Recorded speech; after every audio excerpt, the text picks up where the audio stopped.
अव्यक्तवाणी पढ़नी है, मुरली सुननी है या वार्तालाप करना है?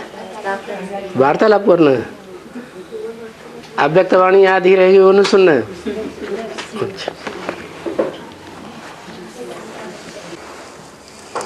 हाँ जी,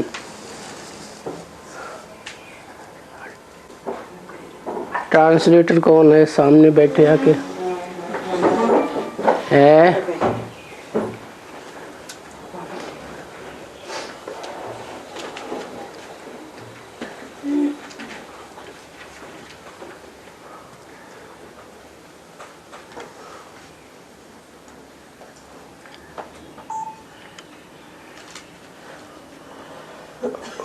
माता जी, आप उधर बैठ सकेंगे?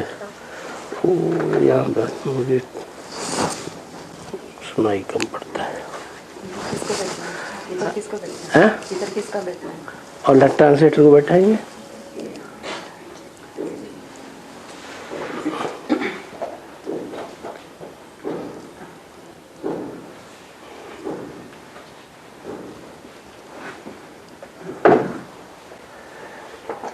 हाँ जी,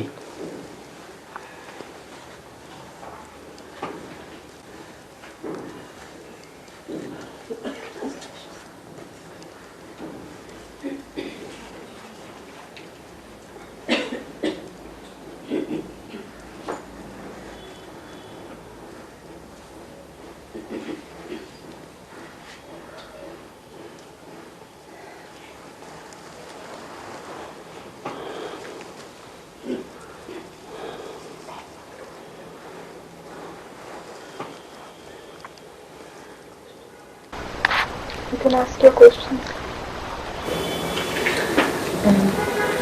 I would like to know what time is golden age according to the clock. Is it 6 o'clock? Has clock got any relation with the drama work as like is it 12 o'clock, 6 o'clock, 3 o'clock or 9 o'clock?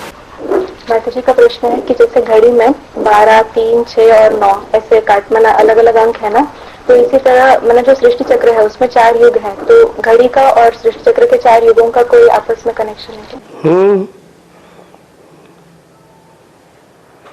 सारे जगत का जो नाथ है, जगन्नाथ जिसे कहा जाता है,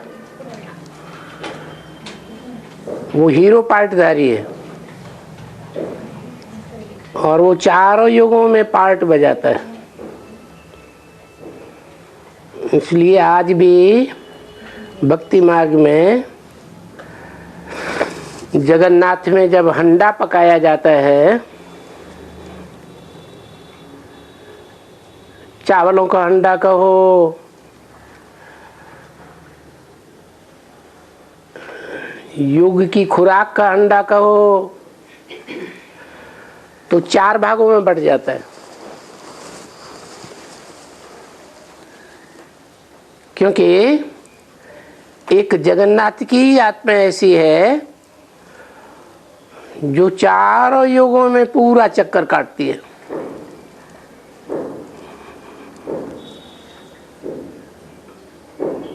और कोई आत्मा ऐसी नहीं है जो चारों युगों में पूरा पूरा चक्कर काटती हो।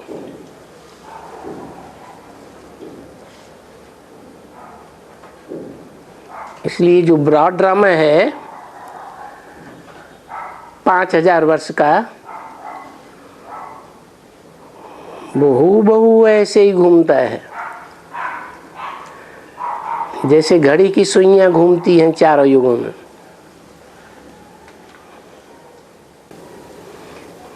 Saying that Jagannath, who is the Lord of the world, he is the hero actor and it is he who plays a part in all the 4 ages in the whole cycle. This is why in the temple of Jagannath, when they put a big pot of rice, when they put it for cooking, then the rice is automatically divided into 4 parts. So you may call it rice or you may also call it the food of remembrance. So it is only the soul of Jagannath who plays the part in all the 4 ages in the broad drama of 5000 years. No other soul plays a complete part. And so Baba is saying that it is also just like there is the world drama wheel of 4 ages. Similarly, it is related to the clock. World drama का वो hero पार्टधारी central point है। The hero actor of the world drama is like the central point.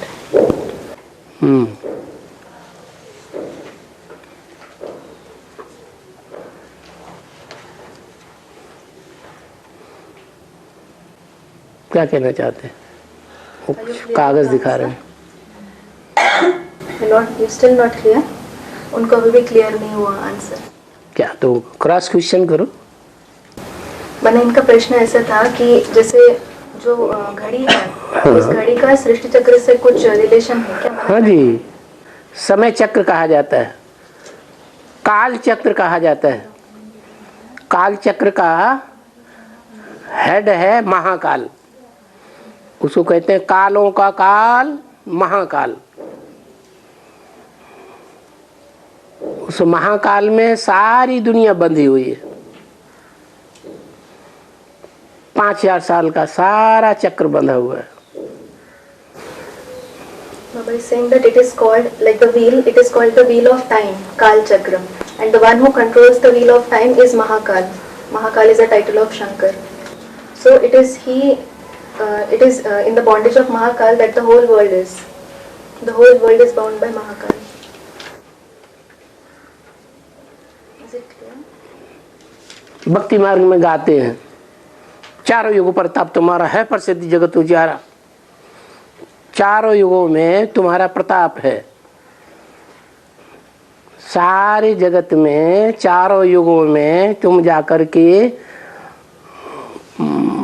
रोशनी फैला देते हो। Baba is saying even in the path of bhakti there is a praise that your glory is famous in the whole world in all the four ages. It is your light that is spread in all the four ages.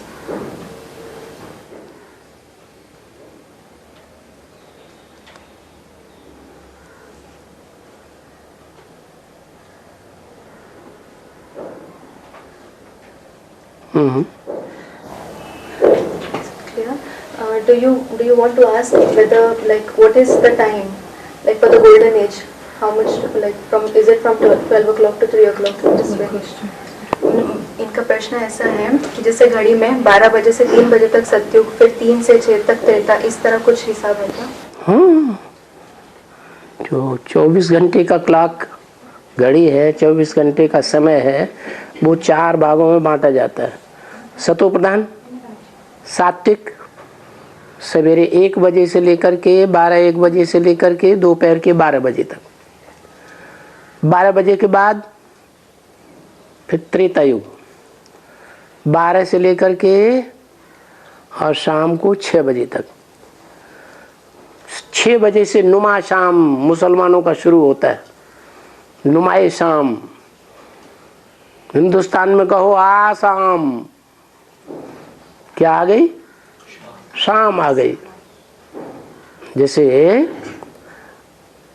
Hindustan का पूर्वी प्रदेश है अरुणाचल प्रदेश, तो अरुणाचल प्रदेश में अरुण माने सूर्य, पहले पहले उदय होता है।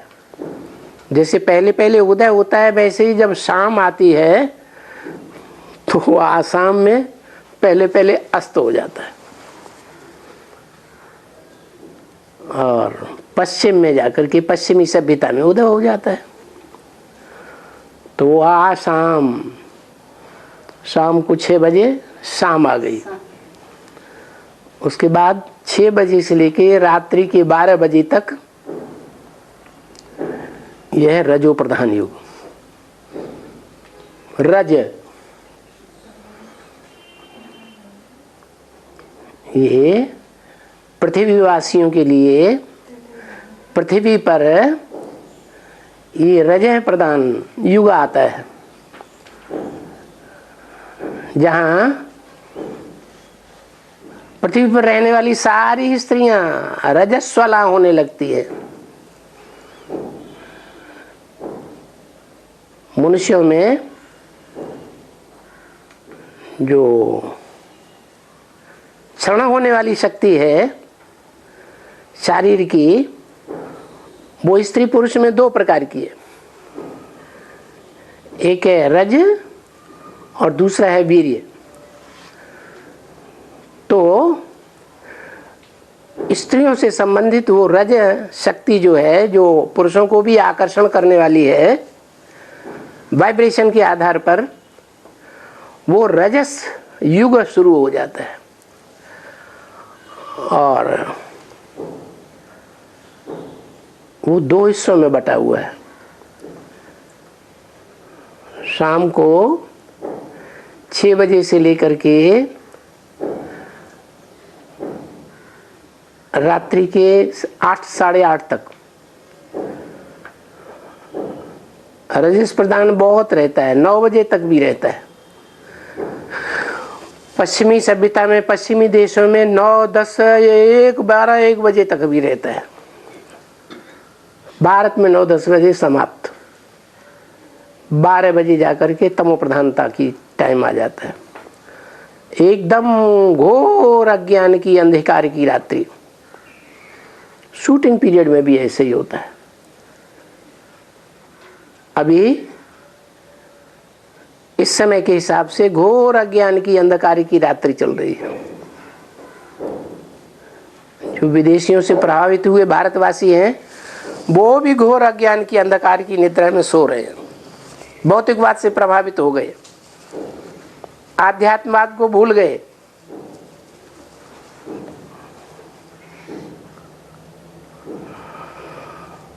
तो रात्रि के 12 बजे जब भारतवासी पूरे अज्ञान के अंधकार में डूब जाते हैं, खास भारतवासी, आम सारी दुनिया, उस समय फिर सूर्योदय होता है।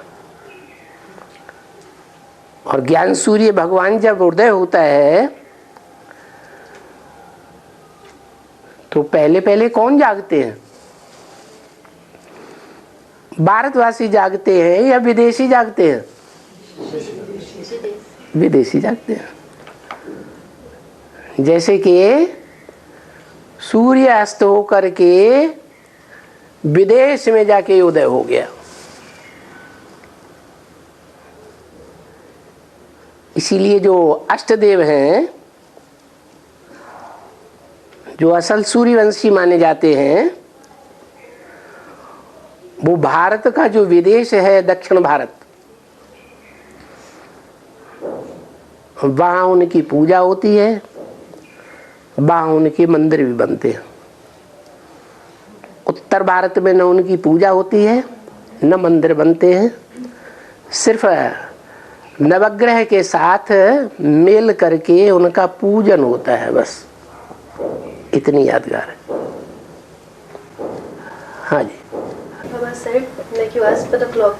So Baba is saying that from 12 o'clock or 1 o'clock and until 12 in the noon, it is the golden age. It is like the time of the golden age. And then from 12 o'clock in the afternoon to 6 o'clock in the evening, it is the silver age, the period of the silver age. And from 6 in the evening to 12 o'clock, again in the night, it is the Rajopradhan or the semi-impure period. That is also called Rajopradhan. Semi-impure is called Rajopradhan in Hindi. So that evening is famous among the Muslims as well as among the Hindus. The Muslims call it Numa Sham and the Hindus call it in Hindi, it is called Assam. Like Baba is giving the example. Assam is a place in the east, and nearby there is Arunachal Pradesh. In Arunachal Pradesh it is said that the sun rises first there. So when the sun rises there first, also when it becomes the evening, then it is the sun that sets first in Arunachal Pradesh or Assam. And when relating the word Rajopradhan, Baba is saying that Raj is the power, the female power or the vigor. So it is from the Copper Age onwards that all the females in this world, they start losing their vigor. And then Baba is saying that from 6 o'clock, even that Rajopradhan period, that is from 6 in the evening to 12 at night, that is also divided into 2 parts, the Rajopradhan and the Tamopradhan period. So the Tamopradhan time or the completely impure, the Iron Age time begins from, it is from 8:30, 9 o'clock in India, 8:30, 9 o'clock or 10. And in the foreign countries even till 12 or 1. So this is the Tamopradhan period. And then Baba is telling it in the Unlimited. This is the same with the shooting period also. Even in the shooting period, at present, the Tamopradhan period is going on. That is the complete darkness of ignorance. So in this complete darkness of ignorance, even the Indians, they become too materialistic. They forget spirituality. They go far away from spirituality and they become more materialistic. So when this happens, then the world is also influenced by Indians. So when there is complete darkness, it is at that time that the Sun of Knowledge is revealed. And even when the Sun of Knowledge is revealed, who recognize him first? It is the 8 deities who are the true Suryavanshis. They recognize the Sun of Knowledge first. And it is the foreigners, Baba says, it is the foreigners who recognize the Sun of Knowledge first. So this is why the 8 deities, the South India is considered to be the foreign country of India. So this is why the 8 deities are praised and worshipped in South India. In North India, there are no temples for them. They are just worshipped with the 9 planets.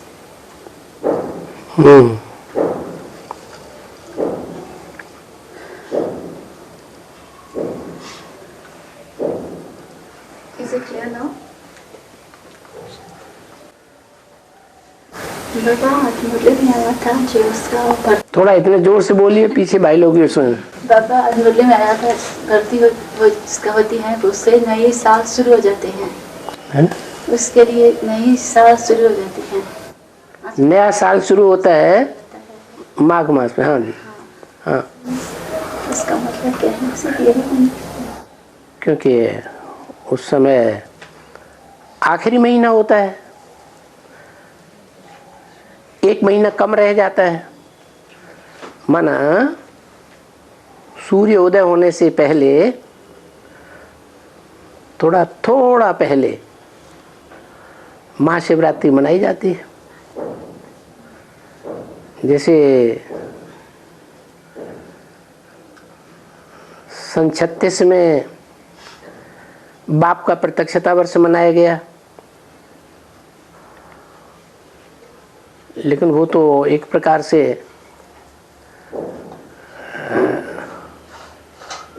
ज्ञान सूर्य नहीं है, राम वाली आत्मा की प्रत्यक्षता है। उसमें प्रवेश होने वाला जो ज्ञान सूर्य है शिव, वो है ज्ञान सूर्य। और वो ज्ञान सूर्य जो है वो संवत 1 में प्रत्यक्ष होता है। अभी ब्राह्मणों की दुनिया में जो ऊंची पढ़ाई पढ़ने वाले एडवांस पार्टी वाले हैं, वो भी तामसी स्टेज से गुजर रहे हैं, और उनका भी अब अंतिम समय आ गया। गिरते जाने का भी अंतिम समय आ गया और उठने का भी अंतिम समय आ गया। तो ये जो शिवरात्रि है अब पूरे रूप में प्रत्यक्ष होने वाली है। आपका मूल प्रश्न है?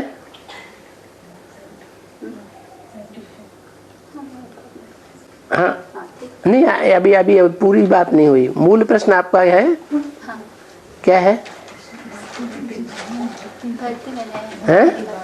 भर्ती के बाद भर्ती के बाद नई साल आई है, भर्ती के बाद नई साल शुरू होती है, ऐसा इसका प्रश्न। आपकी भट्टी के बाद हाँ, जो नई साल शुरू हुआ है, भर्ती के बाद है। हर आत्मा के लिए अब बात अलग अलग है, लेकिन हुजूम के लिए बात अलग है। हर आत्मा जिस समय आती है वो सात्विक स्टेज में आती है। आपके लिए सतो प्रधान स्टेज है, शूटिंग पीरियड में, एडवांस ज्ञान में। आप यहाँ एडवांस ज्ञान में भले मान लो ज्ञान सूर्य प्रत्यक्ष होने में अभी 2-3 साल का टाइम है, तो उसमें आपको 4 अवस्थाओं से पसार होना है। और जो सन 76 से ही एडवांस में आए हुए हैं, वो सन 76 से ही 4 अवस्थाओं में पसार हो रहे हैं। लक्ष्मी वाली आत्मा बिल्कुल अंत में एडवांस में आएगी, वो अंतिम समय में ही उसकी 4 अवस्थाएं हो जाएंगी। सत्व प्रधान, सतु सामान्य, रजो और तमो। तो इंडिविजुअल का वो हिसाब नहीं है, ऑन दी होल ड्रामा के हिसाब से ये 4 अवस्थाएं अलग चलती हैं, हर इंडिविजुअल के हिसाब से अलग चलता है। और Her question was about the new year. So for that, Baba, she asked that in the month of Magh, according to the Hindu calendar, the new year starts. So Baba is saying that time is a little before Mahashivratri. Mahashivratri takes place before the sun rises, a little before the sun rises. So Baba is giving the example like 76 was celebrated as the year of the Father's revelation. But at that time, only the soul of Ram was revealed. The Son of Knowledge wasn't revealed. The Son of Knowledge is revealed when the era 111 comes. So Baba is saying that that is the, even in the advanced party in the Brahmin world, that period, like at the present period, this is the Tamopradhan or the last period for all of us. It is the last period to fall as well as the last period to rise.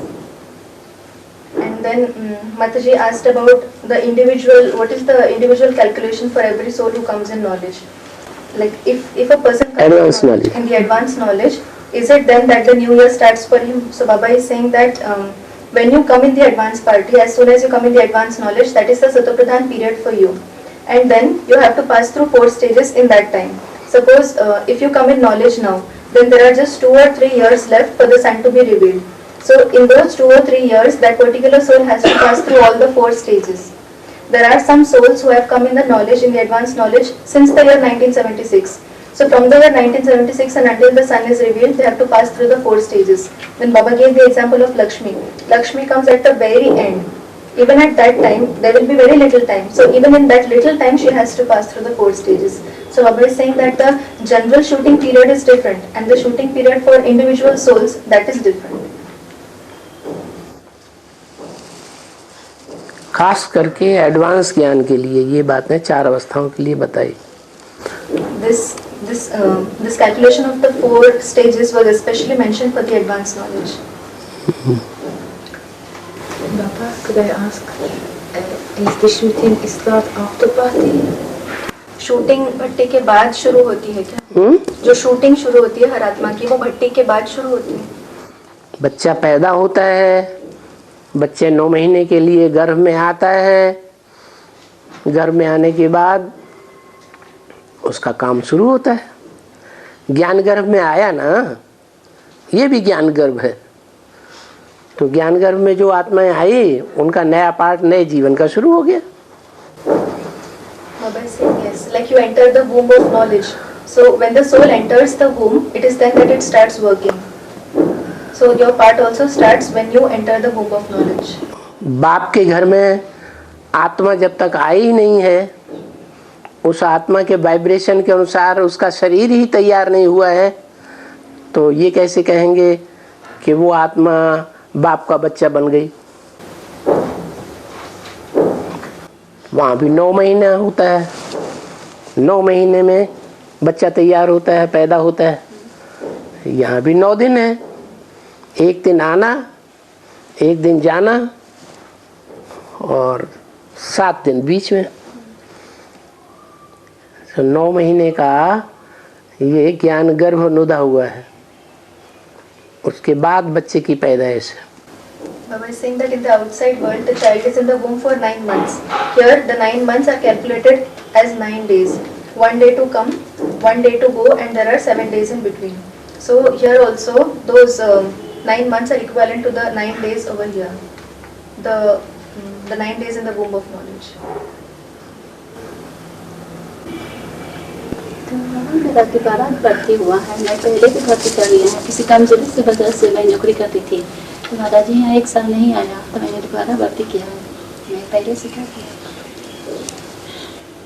दोबारा भट्टी किया है हमने। हाँ, अनिश्चय बुद्धि हो गई, बीच में शरीर छोड़ दिया, मर गए। मर गए, अनिश्चय बुद्धि हो गए माने मर गए, निश्चय बुद्धि हुए माने बाप का बच्चा बन गए। माताजी यहाँ नहीं जाती थी काम से, गीता पाठशाला नहीं जाते थे? नहीं, मैं घर पर बाबा को याद करती थी और मुरली सुनती थी। मतलब वो घर पे मुरली सुनते थे, गीता पाठशाला नहीं जाते थे माता जी के घर। मनुष्य एक सामाजिक प्राणी है, कोई न कोई समाज में तो रहते थे ना, तो जिस समाज में रहने लगे वहाँ जिंदा हो गए, वहाँ निश्चय पैदा हो गया। जिस समाज को छोड़ दिया वहां निश्चय बुद्धि हो गए, वो दुनिया उनके लिए खत्म हो गई। Mataji is saying that she did her bhatti again. So Baba is saying yes, because when she did her bhatti first and then there was a gap. So Baba is saying that it is like death. If you have doubts or if you lose faith, that is like you are dead. And if you are born again, that is like being born again is like faith. Having faith is like being born. So she is saying that she used to listen to the Murli at her own house, but she didn't go to the Gita Pathshala. Baba is saying no, human being is a social being. A human being needs some or the other society. So whichever society you come in, the connection of whichever society, you are born there, and the society whose company you leave, it is like you die over there. You are dead from that society.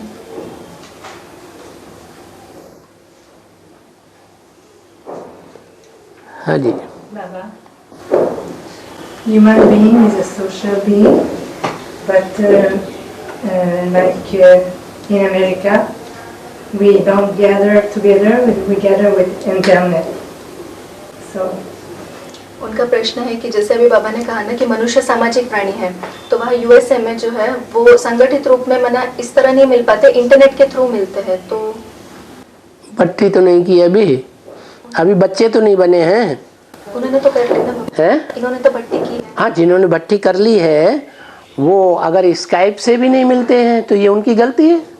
Baba is saying that those who have done the bhatti, if even they don't meet each other through Skype, then that is a mistake. They are committing a mistake if they don't meet even through Skype. आप चाहें तो Skype से मिल सकते हैं ना। You can meet through Skype if you want. yes, आपस में परिवार के साथ। I do classes on Skype every day.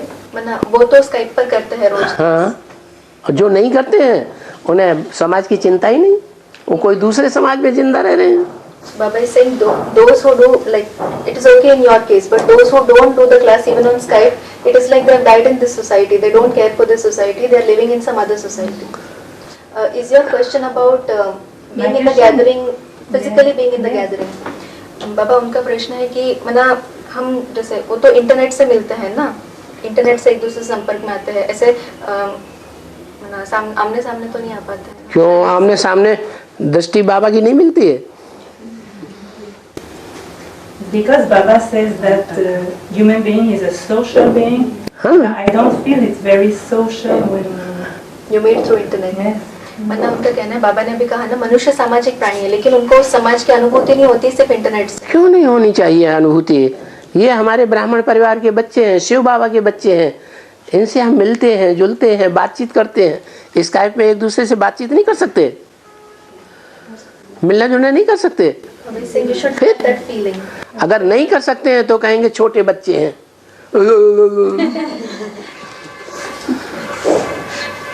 Baba is saying that if you should meet each other, don't you meet each other through Skype? You come in connection with each other, so you should have that feeling of being in a society. If you don't have that feeling, then it is like you're a child.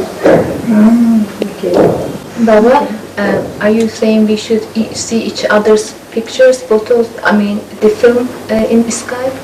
उनका पूछना है कि बाबा क्या ये कहना चाहते हैं कि हम स्काइप में एक दूसरों को देखें? हाँ, तो क्या हुआ, बाबा की याद में देखें। हम बात करते हैं तो बाबा की याद में बात करें, बाबा की याद में एक दूसरे को देखें, बाबा की याद में मिलें जुलें, संपर्क में आए, व्यवहार में आए। Baba is saying yes, you can see each other in Baba's remembrance. When you talk to them, when you speak to them, when you see them, you should be in Baba's remembrance. You should come in contact with them by being in Baba's remembrance.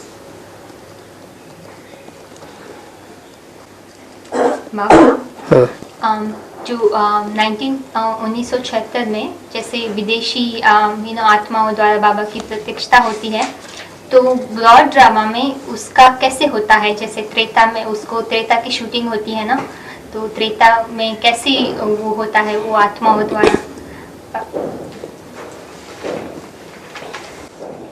Treta में चंद्रवंशी कहे जाते हैं, है ना, और चंद्रवंशी जितने में हैं वो सब उतरती कला के हैं,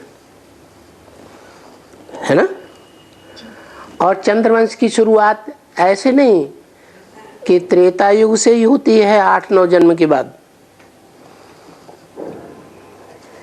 कृष्ण का जन्म हुआ और उतरना शुरू हो गया। माने जो भी चंद्रवंशी आत्माएं हैं, भले सत्युग में ही पार्ट बजाने वाली हों, उनका भी उतरना शुरू हो जाता है। प्योर चंद्रवंशी जो हैं वो सिर्फ संगम युग में ही होते हैं, जहां उतरने का सवाल ही नहीं। चंद्रमा उतरता है, चंद्रमा के फॉलोअर्स उतरते हैं, तो उतरते हैं तो कलाएं कम हो जाती हैं। और सब उतरते हैं, माया किसी को छोड़ती नहीं है। कोई पहले ही उतरते हैं, कोई बाद में उतरते हैं।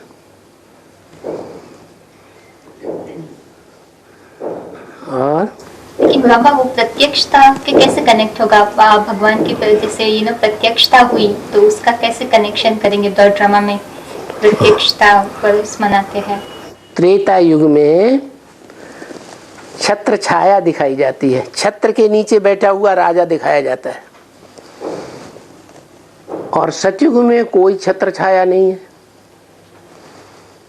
माना जो राजाई पाने वाली आत्माएं हैं, राजा बनने वाली आत्माएं हैं, वो सूर्यवंशी आत्माएं रुद्रमाला के मण के त्रेता युग से स्पेशली प्रत्यक्ष होते हैं राजा बन करके। वो छत्र छाया के नीचे रहते हैं। दूसरी आत्माएं छत्र छाया के नीचे नहीं रहती, भले सतयुग में आती हैं। शिव बाबा की छत्र छाया नहीं होती उनके ऊपर। कृष्ण की भी आत्मा है, सतयुग में आती है, दादा लेखराज। वो भी किसकी छत्र छाया के नीचे पलेगी? सतयुग के आदि से ही शिव बाप की छत्र छाया के नीचे पलेगी। किसके नीचे पलेगी? अपने बाप के नीचे अंडर, माँ बाप के नीचे अंडर में पलना पड़ेगा। हाँ जी। Her question was about 76. Like in 76, the foreigners revealed the father. How is that shooting done here? Like in the broad drama, how do you see it in the broad drama? So Baba is saying like the Silver Age. Silver Age is said to be the age of the Chandravanshis. There are the Chandravanshis in the Silver Age, and the Chandravanshis are those who have a decreasing celestial degrees. So Baba is saying that it is not so that the Silver Age starts only when the Silver Age, actually when 8 to 9 births of the Golden Age pass away, then the Silver Age begins. No. Baba is saying ever since the birth of the Golden Age Krishna takes place, the losing of the celestial degrees starts from that very period. So you keep losing the celestial degrees even there. But there are the original or the firm Chandravanshis only in the confluence age who don't lose their celestial degrees. Baba is saying Chandrama or the moon, it is the moon who loses the celestial degrees, and the followers of the moon also lose their celestial degrees. Then her question was about how do you see it in the broad drama? So Baba is saying like in the Silver Age you might have seen that over the head of the kings they show a canopy like an umbrella. So that is like the protection. The canopy is like the protection. So Baba is saying that the firm Suryavanshi souls of the Rudramala start to be revealed from the Silver Age. They have the protection or the canopy over them. But the souls, there are some souls which come in the Golden Age also. But you cannot say that they have got the protection of Shiv Baba there. Because Baba gave the example of Krishna. Like the Golden Age Krishna, he will not have you cannot say that he has the protection of Shiv Baba. He has the protection of his parents. और शिव बाबा का protection जो है वो ब्राह्मणों की दुनिया में 76 से शुरू होता है। And in the world of Brahmins, Shiv Baba's protection, advance ज्ञान के हिसाब से according to the advanced knowledge, Shiv Baba's protection starts from 76.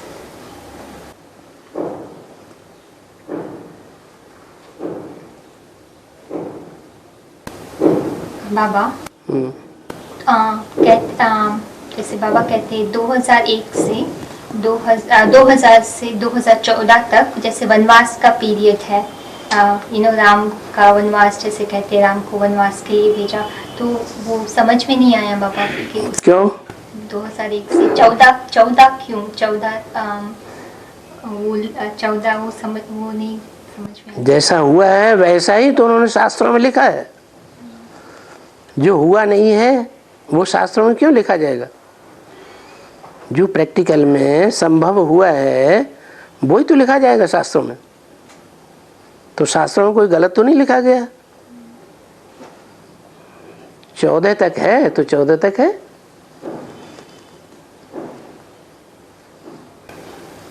Her question is like the period of Vanvas or the period of exile for Ram, it is said that it is of 14 years. So in the Unlimited World, it is from 2000 to 2014. So her question is, why is it only till 2014? Why isn't it more than 14 or below 14? So for that, Baba is saying whatever they have written in the scriptures, like whatever has happened in reality, they have written it in the scriptures. So when it is written in the scriptures that the exile is for 14 years, it is fixed for 14 years.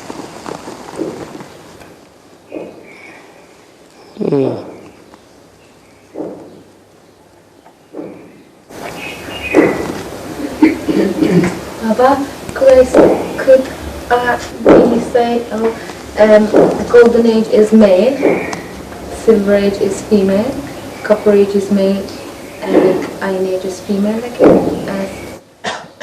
उनका प्रश्न है कि ऐसे कहा जा सकता है क्या कि सतयुग जो है वो स्त्री है, सतयुग जो है वो पुरुष है और त्रेता जो है वो स्त्री है, फिर द्वापर पुरुष और कलयुग स्त्री। हमेशा स्त्रियों को आगे रखा जाता है। It is the females who are always kept ahead. पुरुषों को बाद में जगह मिलती है। पुरुष है सब दुर्योधन दुशासन, उसके बाद में बैठो पीछे पीछे। वो देखो पीछे बैठे हुए। Baba is saying that it is the women who are given the seat ahead and the men are asked to be behind. They are asked to sit behind. Like Baba gave the example, even now they are sitting behind. And then Baba is saying that it is because all men are Duryodhana Dushasana. Sita, Ram, Radha, Krishna, क्यों? लक्ष्मी, नारायण, क्यों? नारायण पहले क्यों नहीं? राम पहले क्यों नहीं? कृष्ण पहले क्यों नहीं?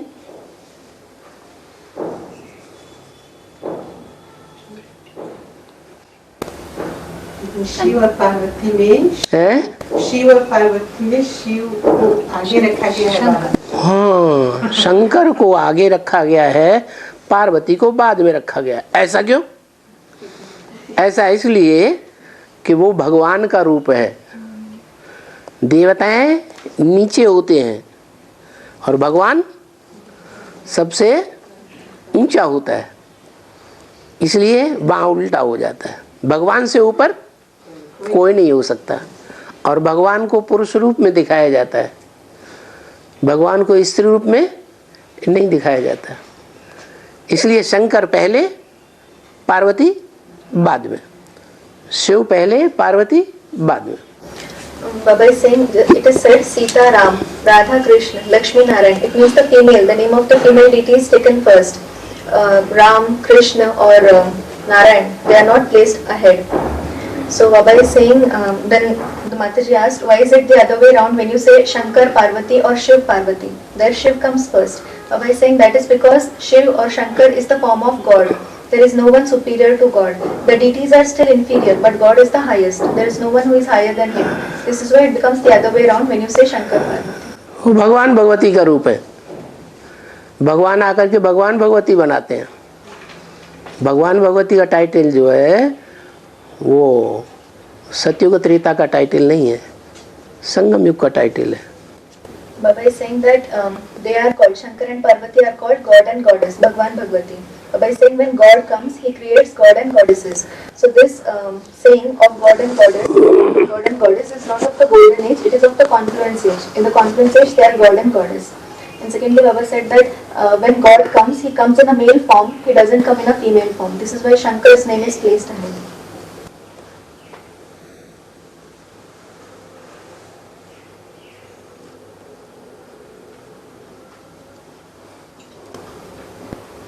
बाबा मेरे 3 प्रश्न है। पहला प्रश्न ये है, अजब वाणी में ये आया है कि किसी भी आदमी को इस ज्ञान में फर्ज जाना है तो ज्वालामुखी योग करना पड़ेगा। ज्ञान में क्या करना है? हाई जंप करना है। हाँ, तो उसे ज्वालामुखी योग चाहिए। हाँ, इसमें कुछ स्पष्ट कर सकते हैं? ज्वालामुखी फटता है तो ये ज्वालामुखी फटने का जो एक्सट्रीम है वो कब होता है? जब टेम्परेचर हाई हो जाता है तब। किसका टेम्पर हाई होता है? पुरुषों का या धरिणी रूपी माताओं कन्याओं का? पुरुषों का है? पुरुषों का। पुरुषों का टेम्पर हाई होता है, वो ज्यादा दुख झेलते हैं। हैं? नहीं, माताओं का। हैं? माताओं का।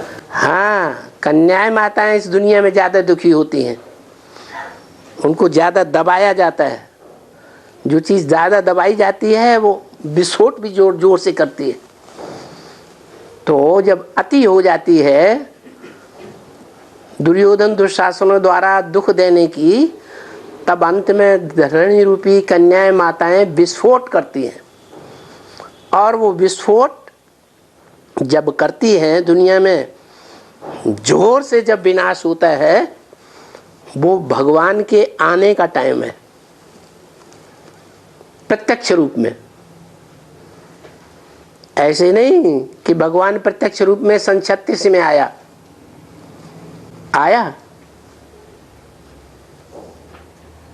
अरे हाँ ना का जवाब दो। हैं? सन 36 में आया। बच्चा जब पैदा होता है तब सारी दुनिया कहती है बच्चा पैदा हुआ, या बच्चा गर्भ जेल के अंदर है, गुप्त है, तब कहा जाता है बच्चा आया। जन्म लेता है तब। तो अभी जन्म ले लिया भगवान ने। महाशिवरात्रि हो गई है?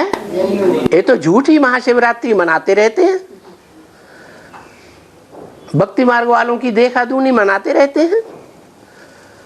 असली शिवरात्रि हुई क्या सन 36 में? नहीं हुई। टाइम का तो किसी को पता ही नहीं है, दिन का तो किसी को पता ही नहीं है, महीने का तो किसी को पता ही नहीं है, वर्ष का भी पता नहीं। कभी कहते हैं 36, कभी कहते हैं 37। तो ये तो शिवरात्रि नहीं हुई। भगवान आएगा तो विनाश शुरू होगा कि नहीं? एक तरफ अत्याचारियों का है, एक तरफ विनाश होगा और दूसरी तरफ राजधानी की स्थापना होगी। एक भगवान ही ऐसा है जो आते ही राजधानी स्थापन कर देता है, और जो धर्म पिताएं हैं वो राजधानी स्थापन नहीं करते, सिर्फ धर्म की स्थापना करते हैं और धर्म की स्थापना करके चले जाते हैं, दूसरा जन्म लेते हैं, नीचे गिरते जाते हैं। भगवान राजधानी भी स्थापन करता है, स्थापना के साथ साथ विनाश की भी शुरुआत होती है। अभी समझ में आया कि अभी वो टाइम नहीं आया है बच्चों के ज्वालामुखी बनने का? क्या टाइम नहीं आया? हाँ, जब ज्वालामुखी बनेंगे तो कृष्ण रूपी बैल की जो आत्मा है वो नीचे आ जाएगी, और जो शंकर है वो ज्वाला रूप बन करके उसके ऊपर सवार हो जाएगा।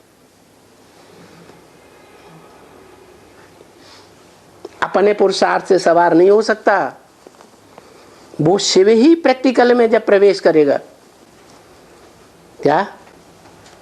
शिव प्रैक्टिकल में जब प्रवेश करता है शंकर में, तब सवार होगा, हाई जंप लगाएगा। और This question was about remembrance. Baba has said in the Avyaktvani that your remembrance should be powerful like a volcano. So what does it mean? So Baba is saying just like a volcano, it erupts. When does the volcano erupt? So the brother replied, when there is extremity. Baba is asking, there is extremity of what? So the brother replied that when the temperature increases, when the temper increases. So Baba is saying, whose temper rises? Is it of the men or is it of the women? So Baba is saying it is the mothers, the maidens and mothers who are suppressed more. It is they who are given more sorrow by the Duryodhan Dushasan. So it is they who are suppressed, and the one who is suppressed also erupts. So it is said for the virgins and mothers. Then Baba has also said that when this eruption takes place, when the destruction starts, it is at that time that God comes. When God comes, on the one side there is the destruction, and on the other side there is the establishment. It is God alone who establishes the capital as soon as He comes. This is not the work of any other religious fathers. They don't establish the capital as soon as they come. So Baba is saying that that is the period of Mahashivratri. Can you say that the period of Mahashivratri was in 1936? Can you say that God was revealed in the practical form? You cannot say that in 36. Baba is saying that is not known, even the year or the month or the date. You know nothing about Mahashivratri or when the exact revelation of the Father will take place. So Baba is saying that the time for the children to become like a volcano has not come now. When that time comes, then Shankar will ride on the bull.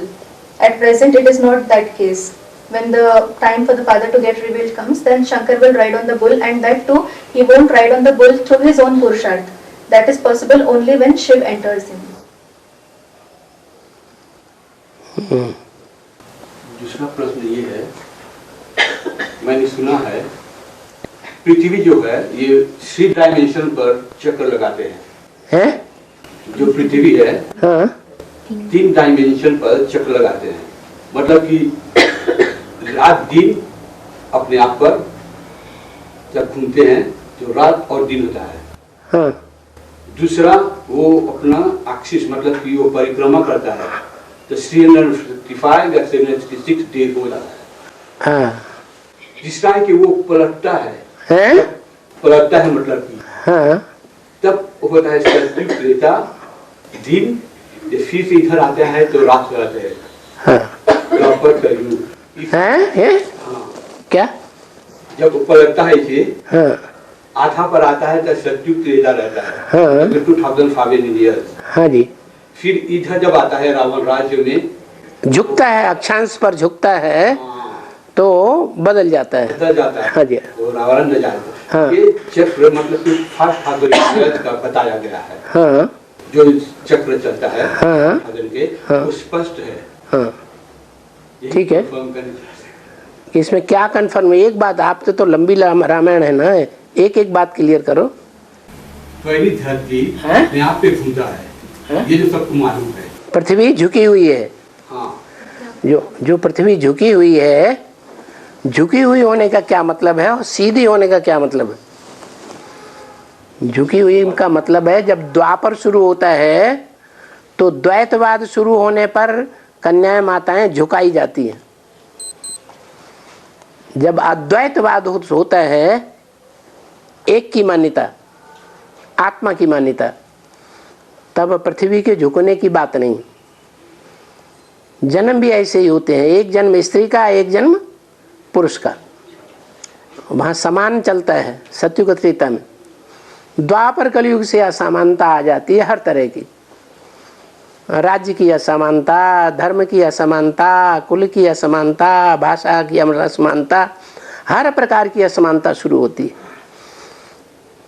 तो असमानता के आधार पर पृथ्वी चक्कर काटती है। जब चक्कर काटती है तो कभी सूर्य से उत्तरी ध्रुव दूर पड़ जाता है, कभी 6 महीने के लिए नजदीक आ जाता है। ऐसे ही चक्र चलता रहता है। आधा 2500 साल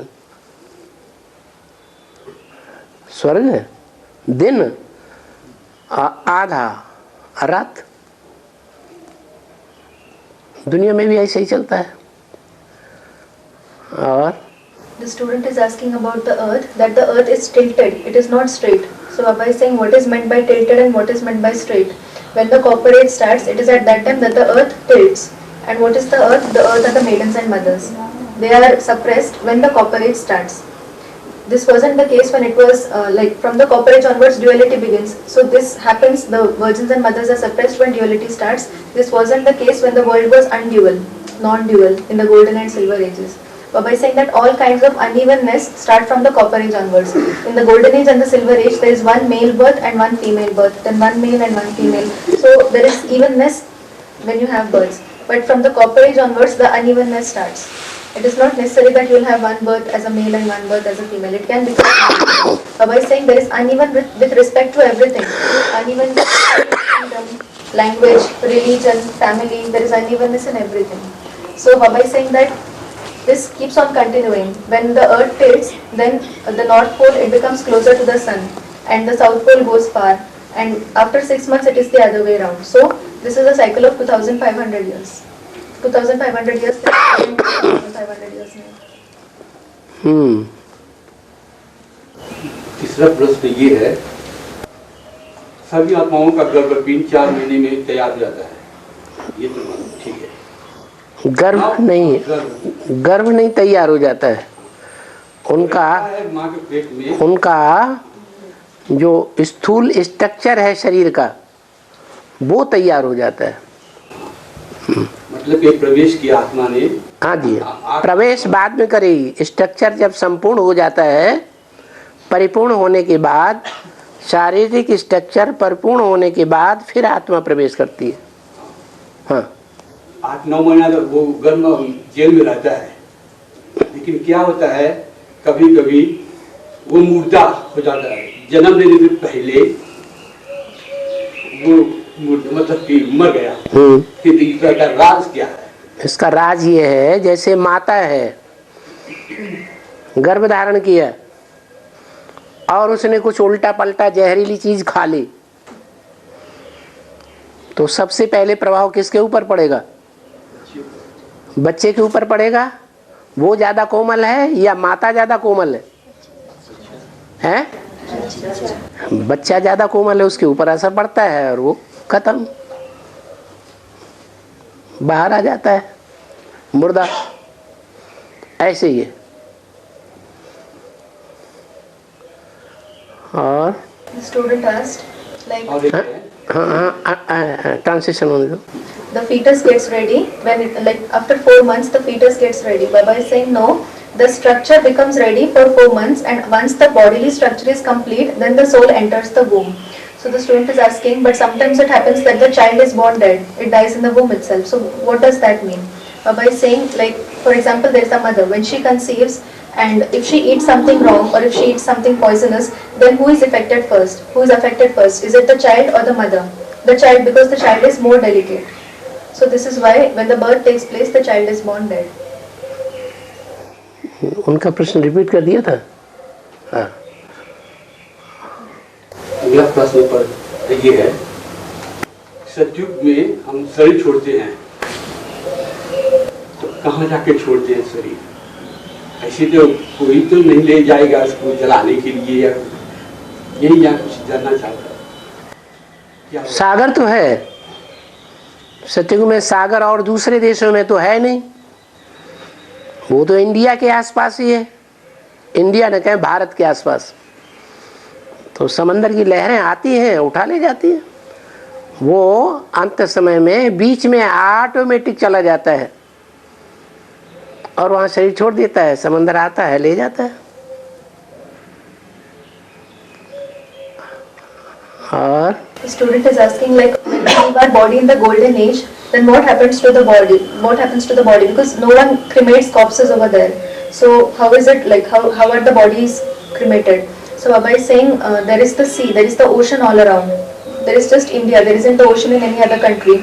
So when the time for the death comes, then he gets a touching and he goes near the sea, at the seashore. Then the waves come and they take away the body.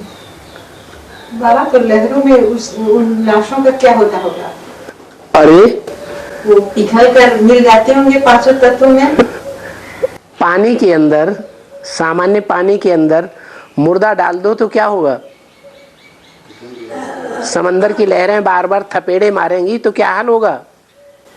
पिघल जाएंगे. पानी पानी में मिल जाएगा. और Student asked, when the waves carry the body in water, what will happen to the body in the water? Baba is saying, even in the world, if you put some body in the water, what will happen? Because there are waves, the waves will clash with each other with the body. So what will happen to the body? So the Mataji replied that it will get melted, it will get dissolved in the water. Baba is saying, yes, water will mix with water. मान लो समंदर में न ले जाए, हवा में ही छोड़ दे, तो हवा उसको प्रदूषण को फैलाती रहेगी. वो मनुष्यों को नुकसान होगा, बदबू फैलेगी. इसलिए समंदर में ही जाता है। Baba is saying that if the corpse is not taken away by the ocean, if it is there just on the land, then what will happen? The air will keep spreading the pollution, and if the air spreads the pollution, that will have an effect on the human beings. This is why the baby. बाबा इस समय कोई शमशान घाट जारी नहीं होगा है?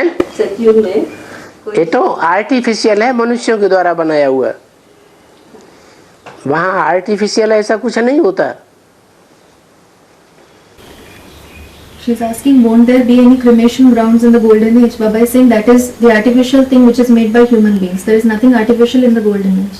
ये तो मनुष्यों की अपनी अपनी अलग अलग धारणाएं हैं, मान्यताएं हैं, परंपराएं हैं। मुसलमान और क्रिश्चियंस कहते हैं जमीन में गाड़ना अच्छा है, हिंदू कहते हैं नहीं, उसको जला देना अच्छा है, पारसी कहते हैं नहीं, उसको बावड़ी के किनारे या कुएं के किनारे या झील के किनारे ले जाके रख देना अच्छा है, प्राणी आकर के उसे खा जाएंगे तो उसका शरीर किसी काम में आ जाएगा। उनकी ऐसी मान्यता है। हिंदू की मान्यता है नहीं, अगर उसके जमीन के अंदर भी गाड़ेंगे तो जानवर आकर के उसे उखाड़ करके ले जा सकते हैं, प्रदूषण फैलाएंगे, इसलिए गाड़ना भी ठीक नहीं है, उसको जलाई देना है ताकि 5 तत्व पूरे ही विलीन हो जाएं 5 तत्वों में, राख रह जाए, उससे संसार को कोई क्षति होने वाली नहीं है। वो राख भी जहाँ डाली जाएगी वहाँ फायदा। जैसे नेहरू जी की राख चारों ओर फैला दी गई, लोग समझते हैं बड़ा ऊंचे स्तर का आदमी है, इसकी तो राख भी फैला दी जाए तो भी फायदा करेगी।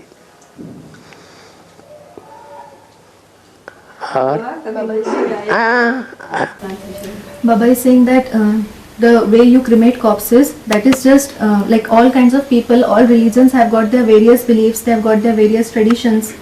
So Baba is saying like the Muslims, they think that the corpse should be buried in the ground, the Christians and the Muslims. The Parsis think that the corpse should be kept near a well or near a lake so that birds come and eat it. Even the corpse will be of some use to the birds. But the Hindus say that no, it should be burnt. It should be straight away burnt because even if you bury it in the ground, then it is possible that some animal comes and digs out the corpse, and in this way the pollution can spread. This is why it is the best to burn so that the 5 elements get completely merged in the 5 elements and just the ashes remain. Even the ashes, if you put the ashes somewhere, that is also of benefit. That will work as a manure. Like Baba is saying, Nehru ji, a former Prime Minister of India, they said that when he died, then his ashes were spread all across India because people thought that he's a very great man. If his ashes are spread all across India, then that will also be of some benefit.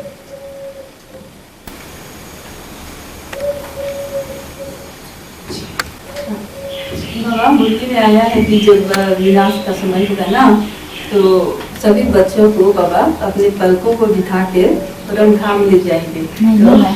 तो जो दूर दूर जो foreigners है तो वो कैसे, वो उसका क्या होगा? सामने तो पलकों में बैठेंगे। माना बाबा का जो शरीर है वो सबटिल रूप धारण नहीं कर सकता, तो सबटिल रूप धारण करके जाकर के किसी को दुनिया में कहीं भी सर्च लाइट नहीं दे सकता। फिर The student is asking that Baba has said in the Murlis that when there is the destruction, Baba will make the children sit on his eyelids and he'll take them.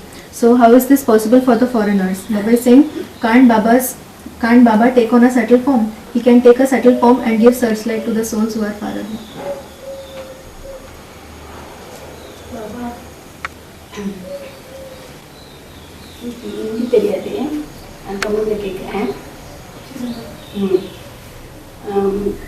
நான் வந்து 6 மாதம் course எடுத்துட்டேன், பத்திக்கு வந்துட்டேன்.